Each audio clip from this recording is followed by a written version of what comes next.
Happy new comic book day, web heads. Hopefully everyone had an awesome Halloween. It's a gorgeous day after Halloween. Weather is like 60 degrees, nice breeze, and before I head to the comic book shop, I get to mow my lawn. So yeah, there's always that. But hey, at least that weather is absolutely gorgeous. I want to know in the comments below what you guys did for Halloween, and after I get done, I'm going to show you what I pick up at the comic book shop. Welcome to Spider Slayer's Comic Book Haul, fans. This is episode 609, the video series where each and every week I share with you guys what I pick up at my LCS, which is Comic Central, located in the city of Sanford. So if you guys are ever in the Central Florida area and you want to stop by, tell them Mike Spider Slayer sent you. Guys, you won't be disappointed in the awesome selection of comics that they have and great customer service. So with that being said, guys, I gotta give a quick shout out to my man, Mark Spears.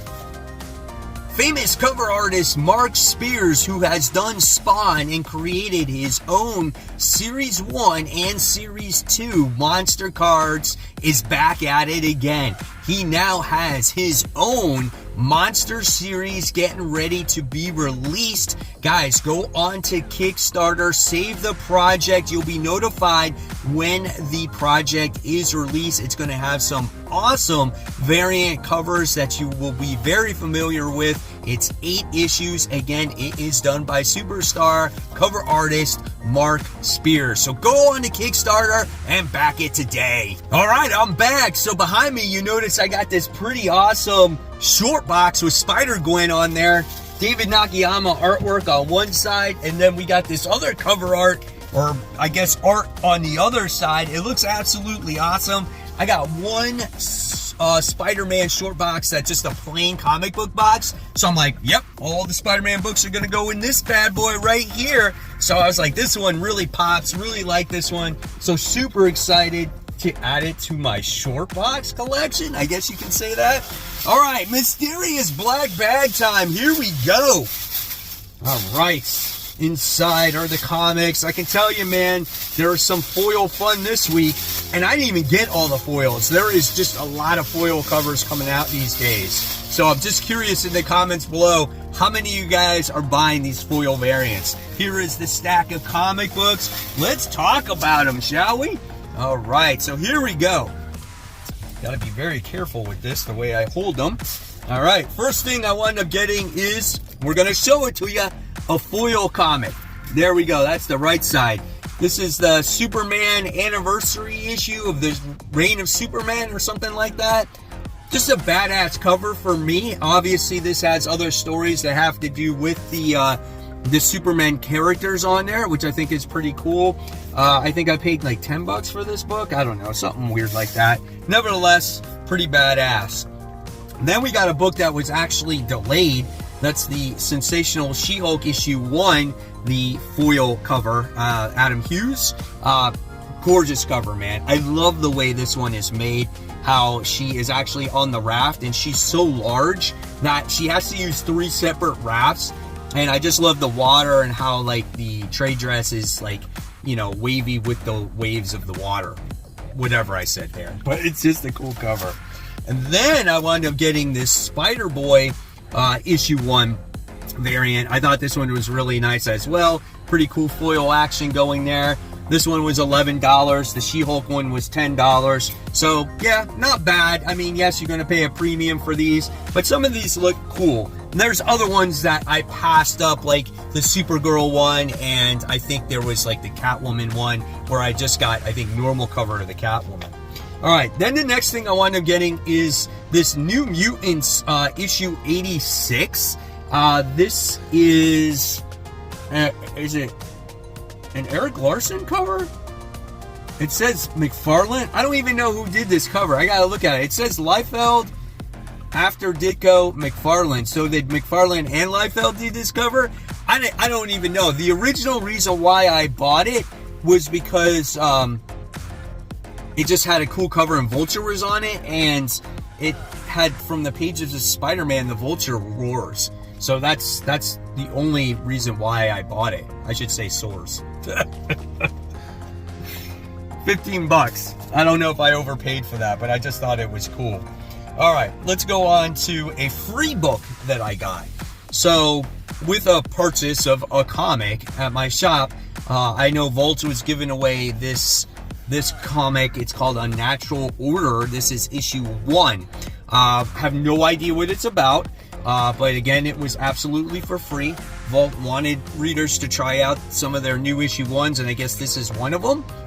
This was nowhere close to on my radar. So this will be a perfect book to discuss on worthy ones for me, and to let you guys know if it's worth an issue number 2. I mean, you can't beat for free. So that's absolutely awesome. All right, and then we wound up getting the Supergirl special. This is issue 1.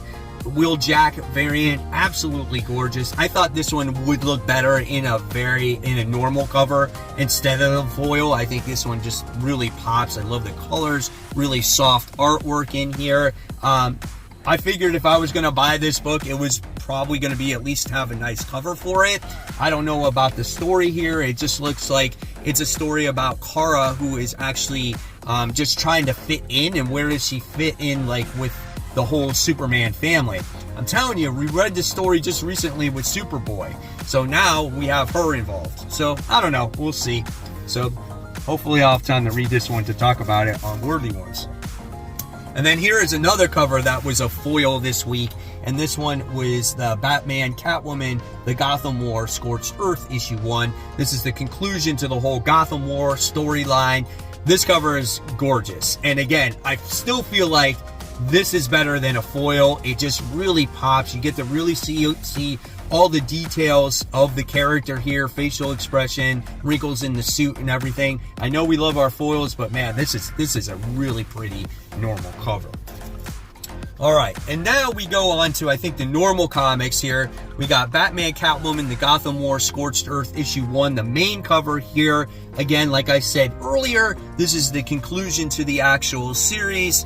This has not been my favorite event when it comes to Batman by far. I don't think it really works with the whole crossing over between different writers and stuff. I feel like they're two different writers, and it just felt like the two books just didn't mesh well. So, I don't know. Here we have, again, a mixture of Zdarsky and Howard writing it.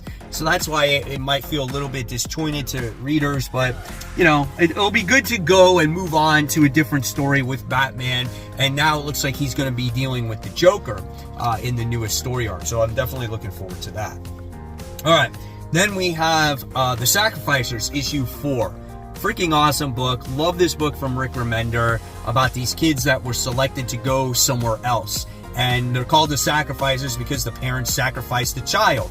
And we have been on this mystery of where these kids go to. Well, you found out in the last issue what happened to them. I'm not going to spoil it, I'm just going to let you guess if you haven't read it yet. But this is a pretty good book. It's about some gods, and we haven't seen too much of them. We're getting to see a little bit more of them. And yeah, that's about it. So I'm definitely looking forward to what happens in this next installment of this series. All right, and then a very, very good book. I don't hear too many people talking about it. This is The Avengers. This is issue 7, written by Jed McKay. Great cover. This is on my top 10 comic book covers of the week, by the way. And it's a wraparound, so you get to see the team right there. So that's really awesome. But the Avengers fought these bad guys by the name of Ash and Combine, and they were all matched up really well, but the Avengers wound up prevailing against these guys, and they had a floating city, and they actually took over this floating city, and now this is their base of operations, which I think is pretty cool. But something is going to happen to Vision in this series. I don't know, but it looks like this is going to be a really fun read going forward. Not sure where Jed McKay is going to go with it, but I'm just looking forward to it because I feel like so far this has been better than Jason Aaron's run. All right. Then we have the new White Widow series that's come out, and so I wound up getting 2 variant editions of the comic. We got an art germ here. Is this a Chew variant? Not 100% sure. But they look really nice, really nice. This one was my top 10 favorite comic book covers of the week once again. Yelena Belova's at it again. Here's the interior artwork here. this is definitely something different than what I expected looking at that page. But yeah, I just want to see, what missions she goes on, since Black Widow now is a symbiote. All right, webhead, so now it's time for those Facebook group shout-outs. First shout out of the day goes to Tony, who just got back from his local comic shop and got to meet Caitlin Nacon, the talented young lady played Enid on The Walking Dead. Dude, that's super awesome, man, that you got to meet her. I would have loved that. So congratulations, Tony, on meeting her. Seems like a fine young lady. Next, we wound up having a shout out to Angel, who winds up showing off his newest Amazing Spider-Man issue, where this could be the first meeting between Spidey and Dazzler. And he says he loves, movie spec, but the thing is it drives the prices up these comic books and interferes with completing your run. Yeah, that's totally true, but I'm happy that you were able to land that Amazing Spider-Man issue. I'm going to have to try to find one myself because I don't have that issue. And then we have Jay, who's showing off his Tomb of Dracula comic books. He loves these covers. I want to pick these up too. This is something that I want to get into going into next year, is more horror books, like from, the olden books, golden days. Not golden days, maybe Silver Age books or whatever these came out. But thanks, Jay, for sharing them. And then we have Joe, who said, Grail added. I needed issues 1, 2, and 4 to complete this volume now. And he got a 6.5 of this copy. I think this is the first appearance of Owl. That's pretty badass. And then we have my man Jonathan, who wound up winning this awesome slab for $37. It's a 9.6 here. Sins of Sinister book, and it has magic on the cover. Ileana, he loves the character. This is a great looking cover. That's a great price. I need to know, where did you win that, Jonathan? Was it Whatnot or eBay? And if you guys want to get shouted out on future hauls, just head on over to Facebook, search my group called Comic Book Corner 2.0 Webheads Unite.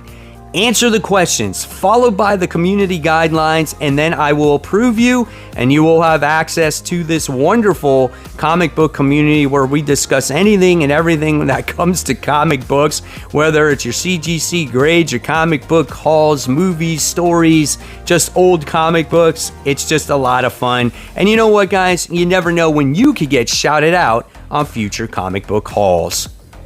Back to the haul. Speaking of the Widow, we have Venom issue 27. There she is, right there. She is now a symbiote just by the name of Widow, and she's teaming up with Dylan Brock in the Venom series. It's pretty cool. We get to see Toxin in here also. Venom has been fun. It's been better. I felt like earlier issues, it hasn't been as great. Wow, we got Sleeper in here too. Man, we got them all in this particular issue, but it's been fun.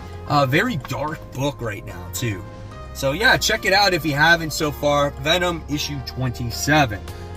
All right, then we have Ultimate Universe issue 1, and this is the one shot that's, I guess, truly kicking off the Ultimate Universe. I'm really interested to see the direction of this, or how they kick off this universe officially now. Great artwork in here.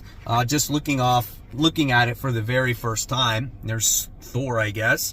And, we got the big news with Spider-Man being older and having kids, which I'm looking forward to. But yeah, I'm curious to see, again, what the Ultimate Universe has entail. I'm excited for it because it's like, if you don't like what's going on in the main universe, at least then you got this Ultimate Universe and you can play around and do whatever it is that you want. So I think that's kind of cool. All right, and then, guys, Mike Spider-Slayer went a little ape shit. Yep. You guys know how I've been fans of Transformers. Well, I didn't even realize that all of the second printings of Transformers issue 1 was released today. And let's just say, I kind of bought all of them.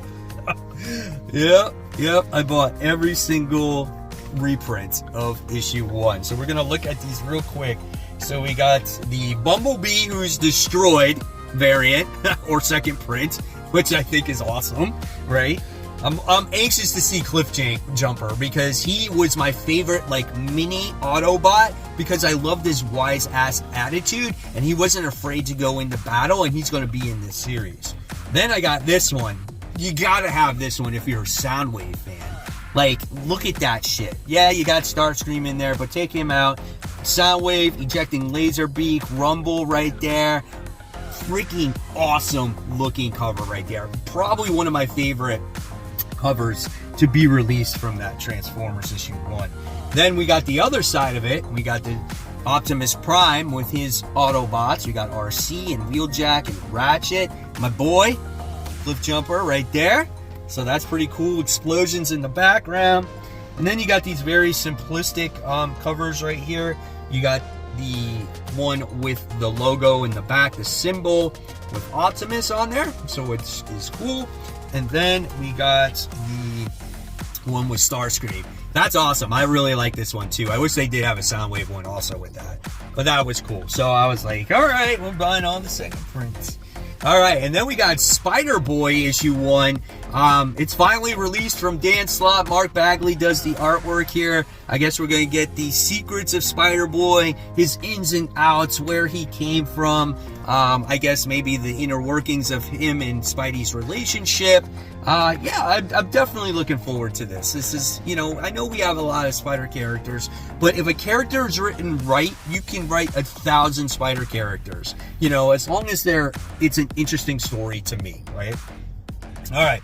Then we got something that I was like, wow, this kind of piques my interest. This is the Red Light. This is issue 1 of 4. This is some like AI, I don't know, prostitute thing that's going on, which, yep, can't show you that because there's some stuff going on in there that knows the person better than themselves, so they pleasure them and stuff. I don't know. It sounds weird, but here's the artwork in here. It did pique my interest. The artwork was gorgeous on the cover, and it just, again, it's a different story, so I'm into trying different stories as long as they're written well. So, and it's not about all the sex and stuff. So yeah, we'll see what happens with this Red Light book I haven't seen in a while. That's The Nasty. This is issue 4. This is also from Volt. It's another horror book. You got a guy that's like Mike from like Stranger Things. There's about this secret tape that if you watch it, something happens, like The Ring and whatnot, and they're holding this festival. Pretty interesting story, and this kid has an imaginary friend that's a slasher. Yeah, it's pretty weird, man. All right, and then I wound up getting It's Jeff, issue 1, really because I love this cover. I love the way Black Cat is drawn here. Jeff is a hysterical character. The artwork is kind of kooky in it. I mean, it's just gonna be fun. I remember reading the last one and I laughed out loud. So yeah, this is pretty cool, man. It's Jeff, the Jeffverse, issue 1, variant edition right here. And then we got a couple cool independents that sound neat. The first one is from Ablaze. This is issue 1 of Almost Dead. It's a zombie apocalypse book. This woman wakes up, kind of similar to Rick Grimes, right? And she finds out there's a zombie apocalypse going on. Hey man, I'm all for zombie apocalypse books. The last one that Ablaze did was actually really good. Just when you think there was a twist and turn that maybe you're like, oh, I'm gonna, you know, catch up on this, or I know what's going to happen. It was different. So I liked it, man. And this artwork is pretty good in here too. So if your shop has Almost Dead issue 1, check it out. And then I got this last one from Simon Kudrinsky. I'm not sure if I say his name right, but this is Blood Commandment issue 1. He's the same person that did Something Epic. And this cover is absolutely sick. It looks awesome. And I am really on board with this particular comic book. It's about a father and a son that go into the woods, but there's some unnatural, I don't know, things or something that happens in this book. And again, I'm all for the horror books. So if you guys have an opportunity and you're looking for something different once again, and you love independent and you love horror, check out Blood Commandment issue 1. And there goes the box. And there's the haul, guys. Hopefully you enjoyed it. I want to know whether it's in the Facebook group or in the comments below what you picked up this week. Hopefully you had a great Halloween, like I said. If you're looking for more content, boom, there it is right there. There is my top 10 most anticipated comics of the week. And guys, as always, support those local comic shops. Keep buying, keep collecting, and have a wonderful new comic book day. Guys, I'll see you real soon. Take care. Bye.